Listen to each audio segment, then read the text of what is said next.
Welcome to Luca and Miguel. Enjoy the video. You'll start by ensuring Conda is installed and then create a clean environment for reproducibility.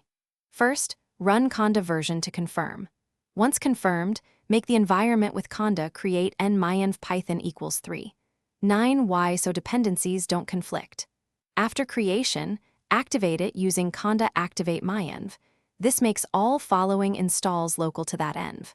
Make sure to pick a Python version compatible with your packages. Now that your environment is active, install Jupyter next. Once the environment is active, install Jupyter Notebook from CondaForge to get a stable build. Run conda install c CondaForge Notebook y. After that, register this env as a notebook kernel so Jupyter can use its interpreter. Python m ipykernel install username myenv display name Python myenv. Then verify the kernel appears with Jupyter kernel spec list. This ensures notebooks launched from any system Jupyter can select your environment. If you need extra packages, install them into myenv now.